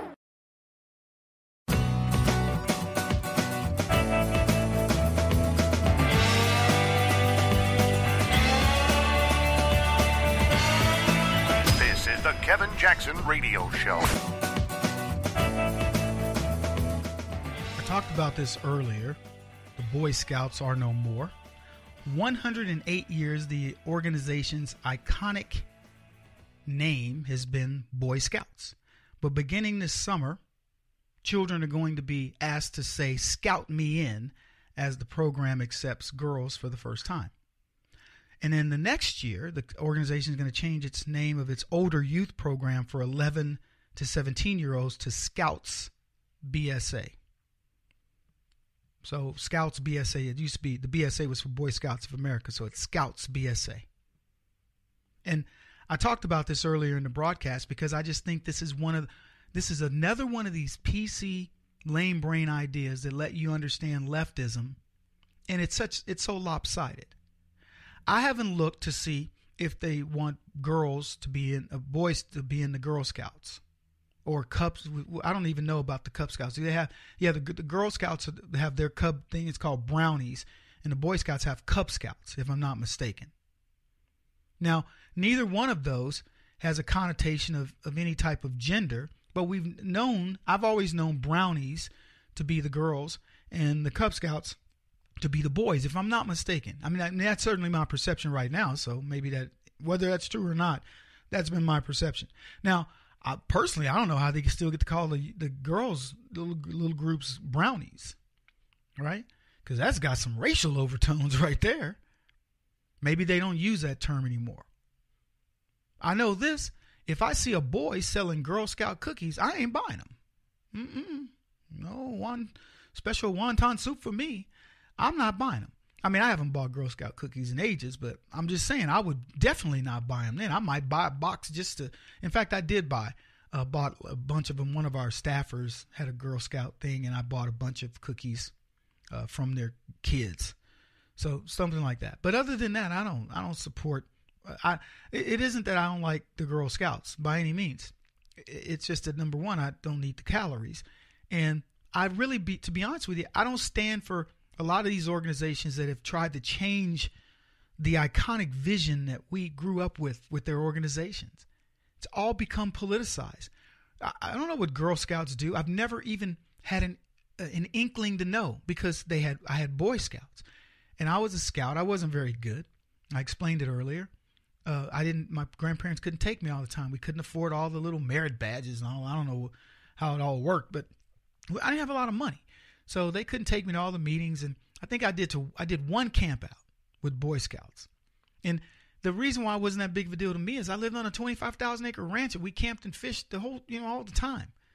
So, for merit badges, I tied knots on my fishing lures and on my swivels and caught fish and knew how to survive. I could clean and gut a fish. I hated it, but I could clean it and knew how to make a campfire.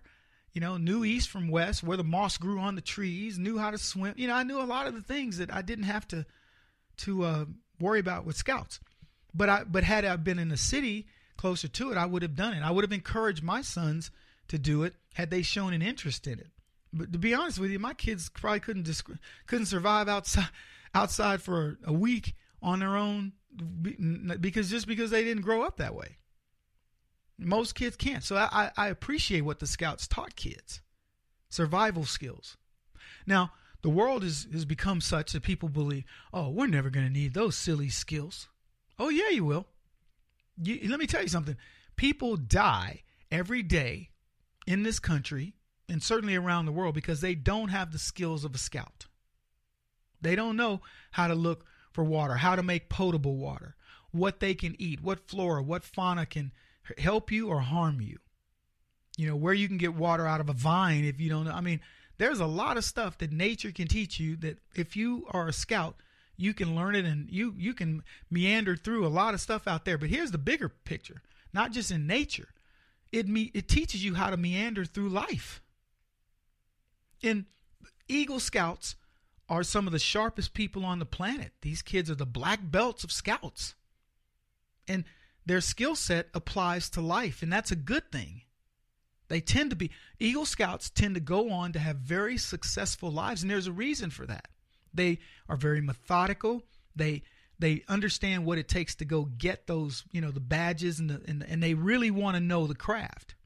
They learn a lot of things and they become really critical thinkers, MacGyvers of sorts. But the bigger picture for me about the Boy Scouts is just this attack on men, anything with men. I don't know what ladies believe, leftist ladies. Men are not sitting around looking for ways to oppress women. Women can work. They're in the workplace. They're in the military. They're in sports. They're all over the place. And I'm not telling you everybody is all gung-ho about it necessarily, because I'm going to tell you this. If I go into combat, I want to go with men. Women can be mad about that, but I guarantee you there are a lot of women going, I'm with you, Kevin. Given the choice between a group of Navy SEALs that are women and a group of Navy SEALs that are men, I'm going to pick the men 100% of the time. Oh, Kevin, those women are great thinkers and they can do all kinds of stuff. That's phenomenal. And they may even be the top women. They could throw me over their shoulder like old rucksack and carry me or whatever. But this big old dude over here, he could do it twice as good.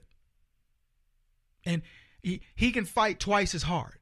It ain't going to happen. I want to go with the dudes. Give me the biggest, baddest women on the planet versus the biggest, baddest men on the planet. And in terms of going to battle, I'm going to pick the biggest, baddest men on the planet every time. No offense, ladies. So, what's this attack about? And it's almost for sport. Let's bring down another hallowed institution over 108 years and show them we can bring them to their knees over what? So girls can infiltrate a little boy's deal? Okay, fine. Congratulations. What next? What else are you going to infiltrate? I compared it to sports. Ronda Rousey wouldn't know her name if she had to fight men. The Williams sisters, they wouldn't even be tennis stars. Name me your female soccer athlete, she wouldn't even be on the field. You wouldn't know her name. Basketball? No, none of it. I mean, there's so many things for women to be good at. Scouts is going to do it. Girl Scouts couldn't accomplish it. That's essentially what they're telling us. The Girl Scouts couldn't accomplish what we want for little girls. So you know what? Let's follow the traditions of the boys. Really? Welcome, feminism, to yet another loss that you just put right in front of America to see. We couldn't do it with Girl Scouts no matter how many cookies we sold. Boy Scouts don't even sell cookies, and they can outperform Girl Scouts. We'll be back. This is the Kevin Jackson Radio Show. Do you owe back taxes to the IRS or state? The secret to avoiding the IRS nightmare is to seek professional representation. My friends at Security Tax Associates provide the most cost-effective and ethical representation in the industry while helping to avoid seizures, levies, and wage garnishments. Security Tax Associates is here to ensure that the appropriate steps are taken to permanently eliminate any possibility of future tax burdens once and for all. For a free, no-obligation consultation, contact Security Tax Associates, 844-779-4177. That's 844-779-4177. 844-779-4177. Or visit them at securitytaxassociates.com.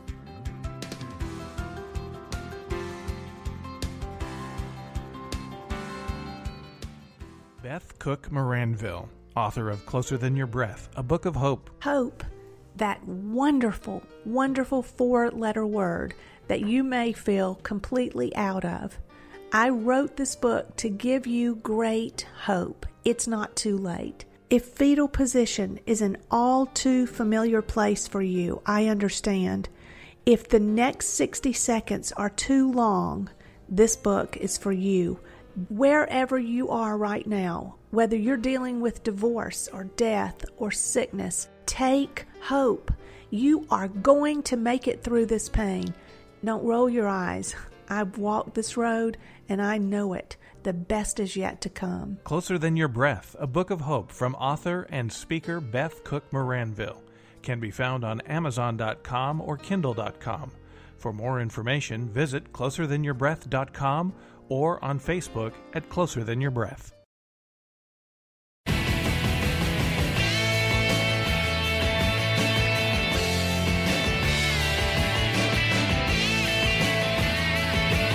This is the Kevin Jackson Radio Show. America is broken. Matt Walsh tweeted this: Americans seem to hate each other because we don't have anything at all in common with one another. There's no single uniting value or principle in our culture. Nothing holding us together. No defining characteristic. As I've said in the past, we are the United States no longer. Welcome, everybody. Kevin Jackson here. Matt's right to a degree. I believe that thread of Americana is still there. I think it's out there. It's floating around looking for places to land.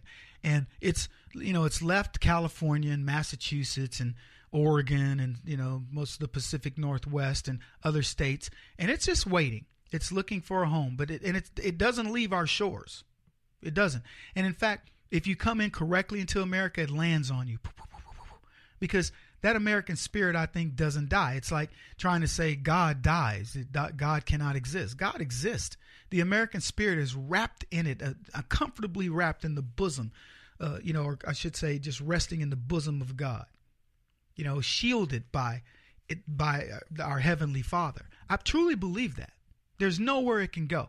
It will not ever go away, no matter how much the left tries to destroy it. And in fact, I told you guys of me riding with this monk back from Detroit, from D.C., and here's this God putting hands all over Donald Trump. You will win the election, Donald Trump. In spite of everything. Donald Trump, don't worry about this investigation. You are not you're not guilty. And on and on. He's just laying hands, and everybody that touches him, Comey, you will go to prison. Hillary, you're going to prison. Obama, you're going to prison. McCabe. And God is just smiting down all of the naysayers and the people that have gone against Donald Trump. And I believe that Trump's tagline, Make America Great Again, and then he's got a new one coming for 2020, which is Continue Making America Great. I don't know what it is, but it's something along those lines. God-inspired stuff.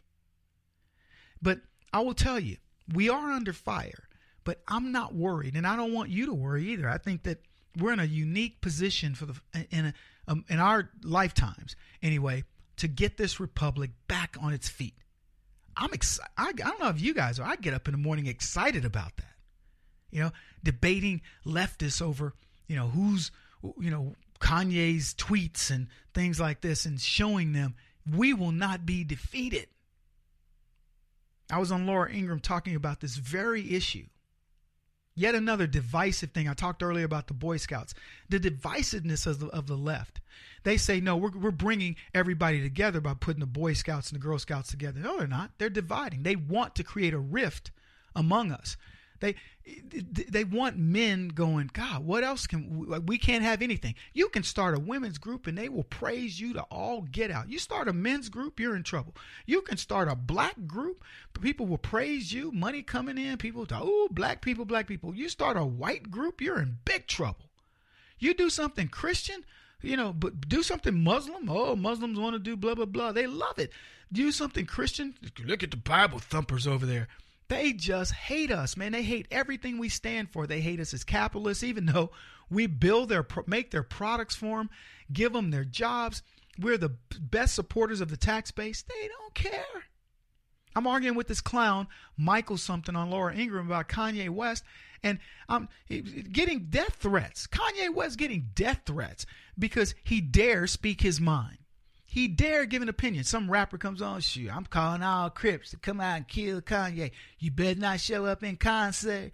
Nah. And I'm like, okay, so you can give an open threat in this country against, and by the way, Kanye's not a black conservative. Kanye is a black dude whose political ideology is all over the map. And I'll be honest with you, I'm not a black conservative. I'm a black pragmatist. I'm a black realist. And wherever direction the right takes me, that righteousness takes me, is the direction that I go. I don't see that as left or right. I see that as right only. Okay? And it catches me like it catches anybody else.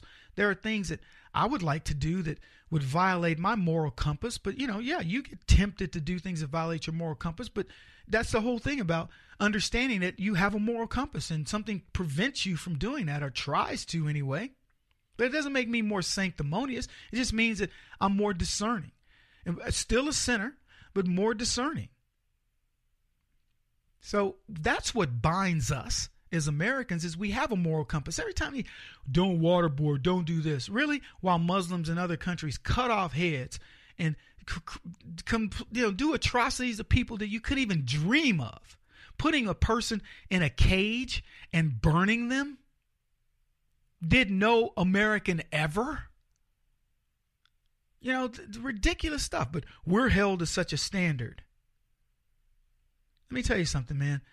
The Donald Trump is, and I'm not putting it all in his basket, but I believe that God looked at what we as conservatives have been wanting and been trying to do and said, I'm going to give you somebody that's going to help you get there. But I want to go back to this debate with this guy, Michael, on Kanye, because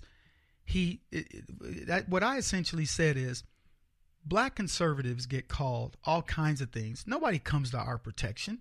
You have to have thick skin in order to be a black conservative. And Kanye West made a comment as a free-thinking individual, and it's in the news cycle it is so amazing to me that it's so, I mean, it just hit a nerve with the left. And for people that want to kill him. And here's what's most interesting to me. I find it kind of, it makes me chuckle. White people can attack black conservatives with immunity from the left black community. White people could call me anything they want, including the N-word. And blacks will allow them to do it because they will say, Kevin is so low in our eyes, we will allow white people to do it. White people come on my Twitter page and just try to destroy me. And I always write back and go, what do you care what happens to me? What do you care about the black? Oh, you want to help, right? So I point this out to the guy, and he doesn't have anything to say about it. Then here's what he says. I wish we had the clip. Probably do somewhere, but he says, I was the only person, or my brother was the only person in an AP class in our school. And I posed back. I went, really? So how's that racist? Did they not allow other blacks in? Was there a quota on the number of blacks that could come in? Why is it racist that your brother's the only one? He got in and he didn't have an answer. It's funny how they never think through it. He looked at the number and went, my brother was the only one who made it. Okay. Were there other blacks who tried to make it and they said, no way, no, only one black will make it into AP class? Or did they not qualify? Or were there no other blacks who tried? He makes it sound like it was some cabal against black folks. But here's what's interesting. When I bring it up to him, he's like, yeah, right. You have no answer. It wasn't racist. It was just a product of circumstances. Go to an all-black school, and you know who's going to be in the AP classes? Black kids. You go to a school where there's 5 black kids, and you go, I wonder why there's only a couple of them in AP classes. Well, maybe it's based on numbers there, genius. Oh, it drives me crazy. But we got a ton to talk about. Leaks and subpoenas and all of that kind of stuff.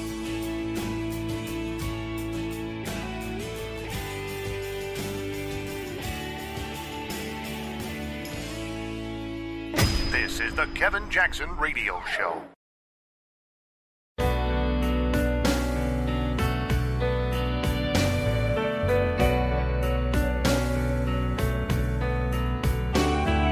This is the Kevin Jackson Radio Show. I love our pep talks. That's why I am doing what I do. Yet another pep talk. Welcome, everybody. Kevin Jackson here. KJRadio.com. You are going to defeat leftism November of this year. You are about to destroy them. And here's the thing. You didn't set out to do it.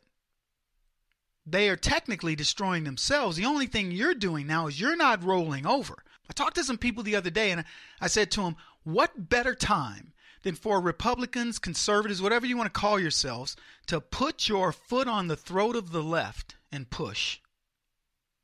Glad you guys are here at KJRadio.com. Look, I'm not a person who wants to pick a fight. I'm truly not. I know, I talk a lot about it because I've had to prepare for it. I think it's a waste of time to have to do it. But we have a military, don't we? That military is prepared to fight. America's military, for the most part, doesn't go around picking fights. But we'll fight when challenged. And I feel like it's the same way with us. Republicans and conservatives don't go around picking fights. But if you're going to make us fight, we're not going to run from it. We're finally being made to fight. And you know what? You're fighting. Good for you. And it's impacting the left to the point where even their stars are starting to get it. Now, I've talked enough about Kanye. I'm not going to go into that, but I'm going to give you another statistic. This came from Frank Luntz. White millennials, age 18 to 34. In other words, the millennials, the majority of millennials. In 2016, 47% were Democrat, 33% were Republican. That is a 14-point differential between Democrats and Republicans. In 2018 polling, Frank Luntz says they're statistically tied. 39% Democrat, 39% Republican. Folks, when you listen to things like this, take it out of the microcosm, white white millennials or whatever, spread it around the country. Black millennials, black kids in general, Latinos, women, you name it, Americans have all closed the gap. And the Democrats want you to believe they're optimistic. Nancy Pelosi actually said, "We will win. I will run for Speaker." Here's the article. House Minority Leader Nancy Pelosi, Democrat out of California, on Tuesday vowed that Democrats would retake control of the House this year and that she would regain the Speaker.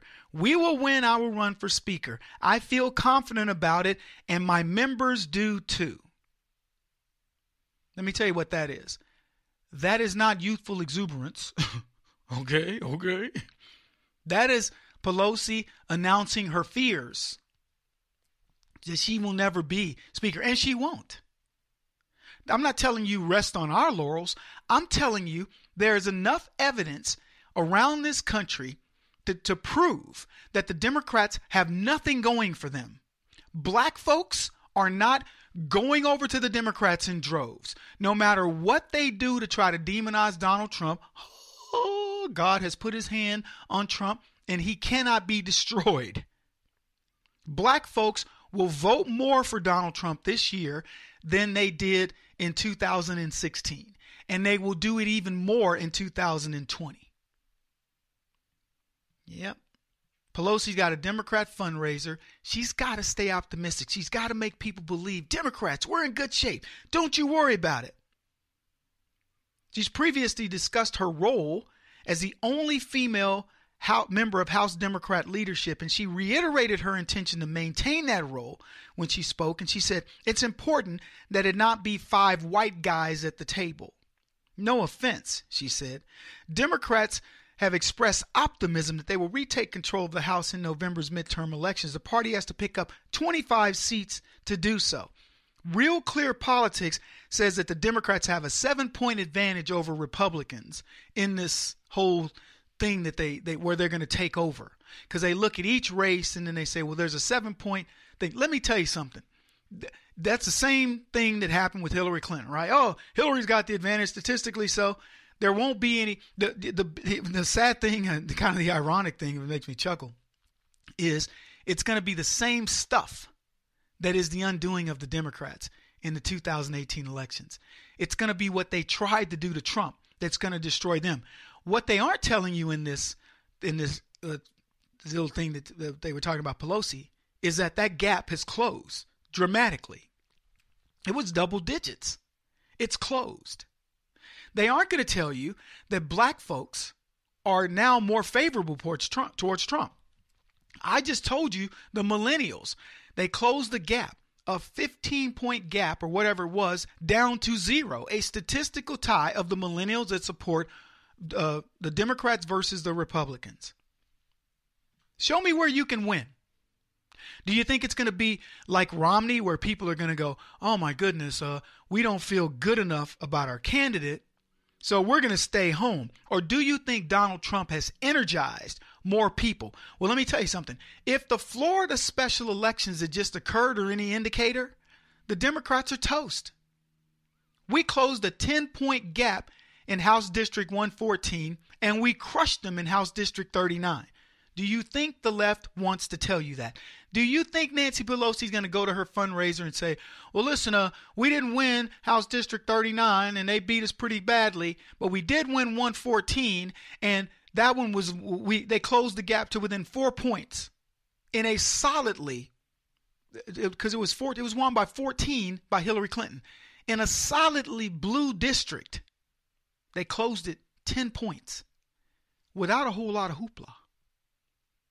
Now, I mentioned the other day, the Republicans have already spent $50 million in key races and key territories to protect certain, they bought the airtime early, so they got it at a bargain, and they're going to be running ads in these districts.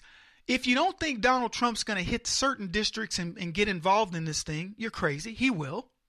And more importantly, the Democrats, the people who used to support their party, Hillary Clinton, they were dyed in the wool.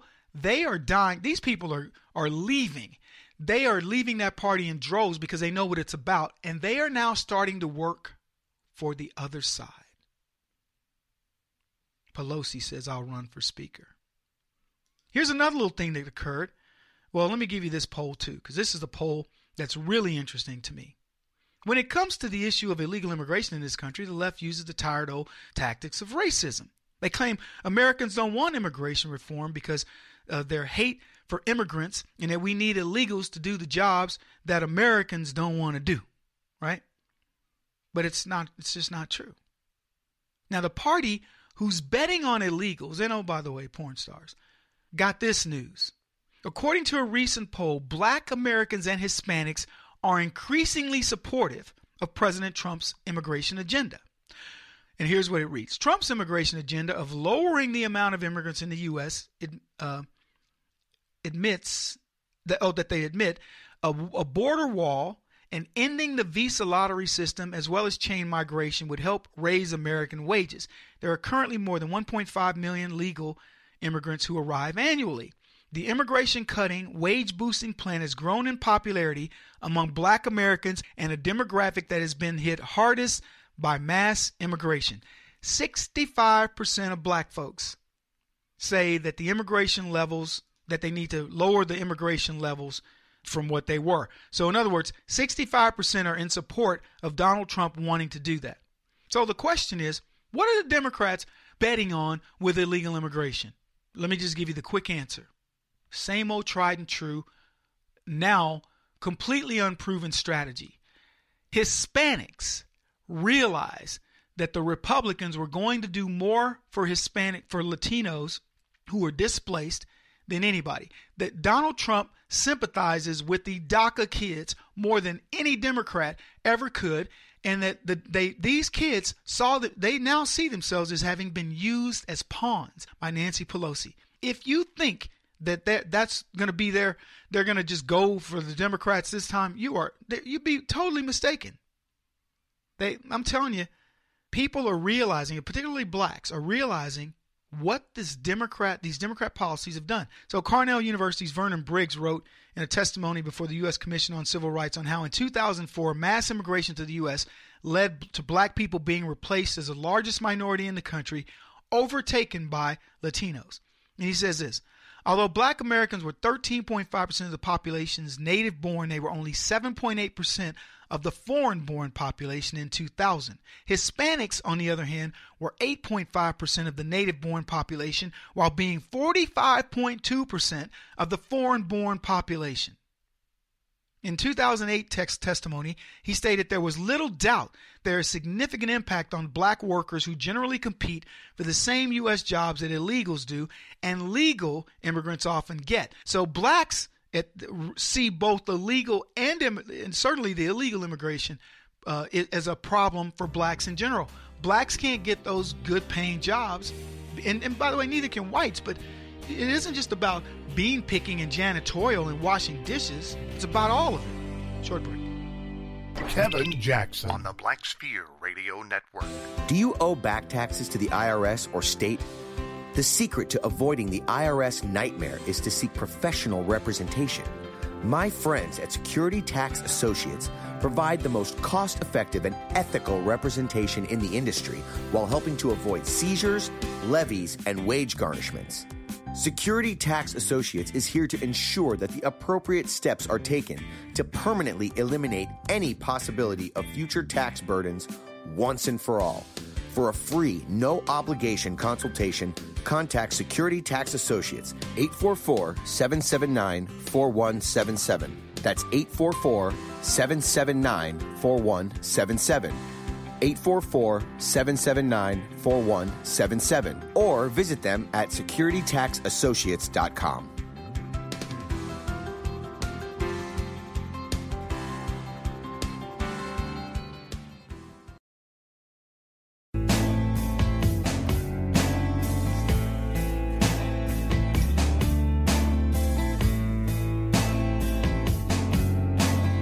Putting an end to identity politics. This is the Kevin Jackson Radio Show.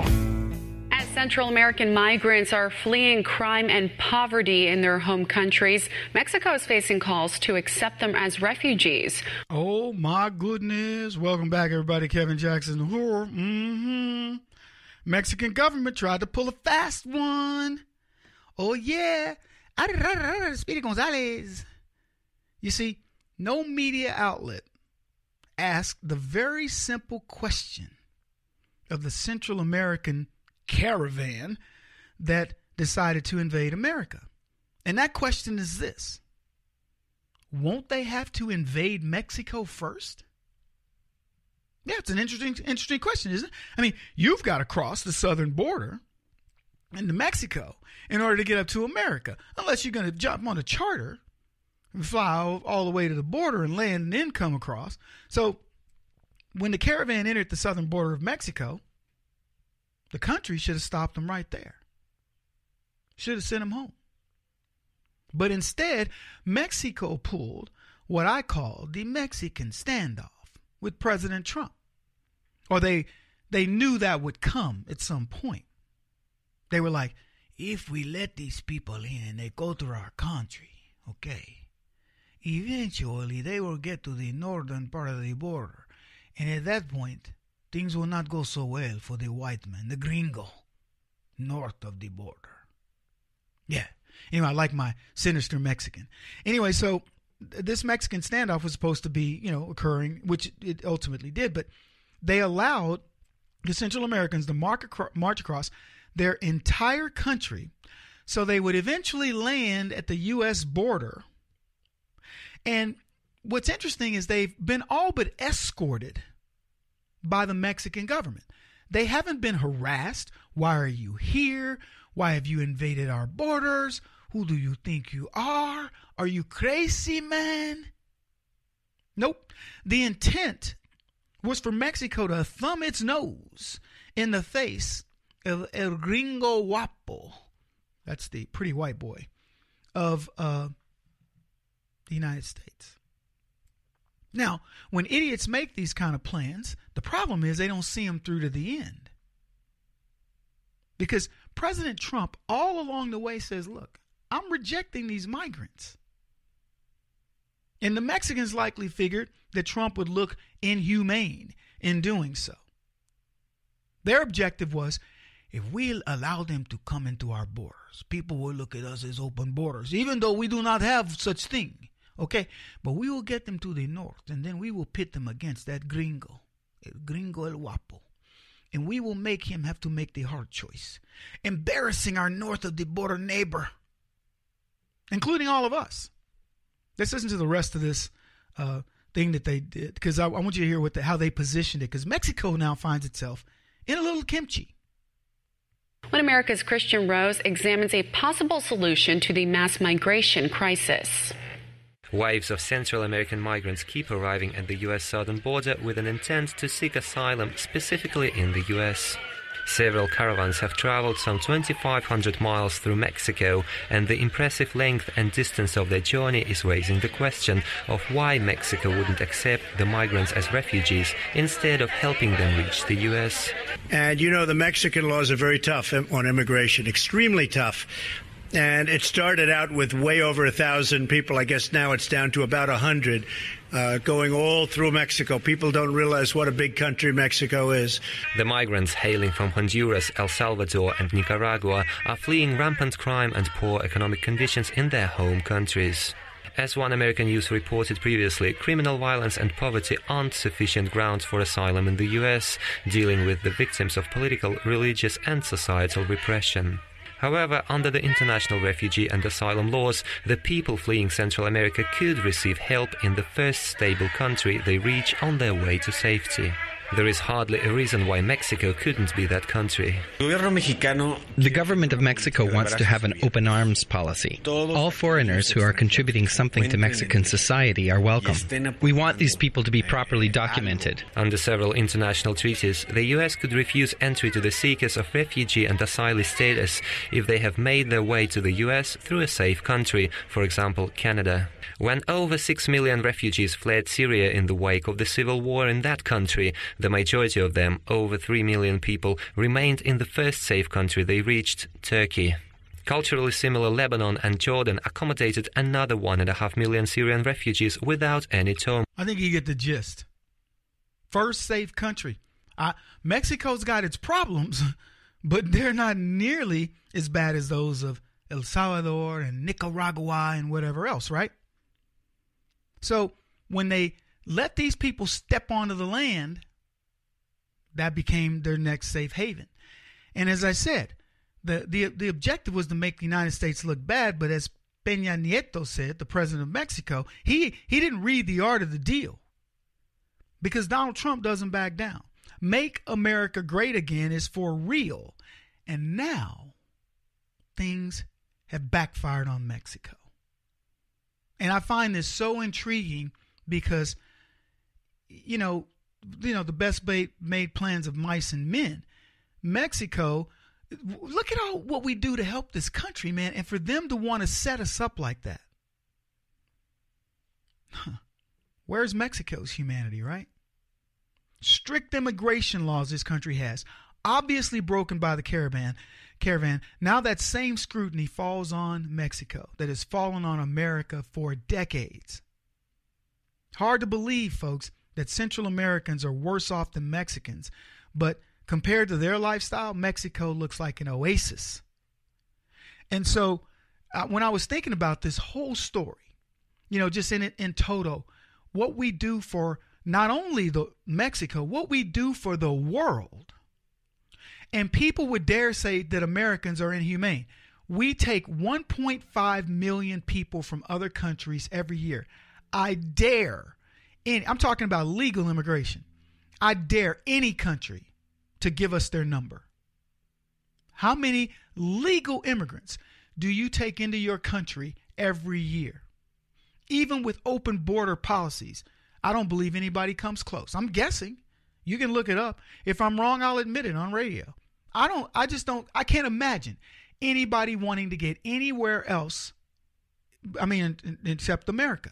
They see America as, holy cow, this is where I want to go. And so not only do we have people wanting to get here and clamoring to get here legally, we spend billions of dollars every year helping them do it. There's hardly a country in the world, seriously, that doesn't get millions, if not billions of dollars from us. And every one of those countries is represented somewhere in the United States. There's not a nationality, a religion, a sect, nothing on this planet that does not exist in the United States. There's only a handful of countries that can even claim that. But they talk about diversity. They talk about humanitarian efforts. We spend millions, if not billions. In some countries, we are the most significant part of their gross domestic product.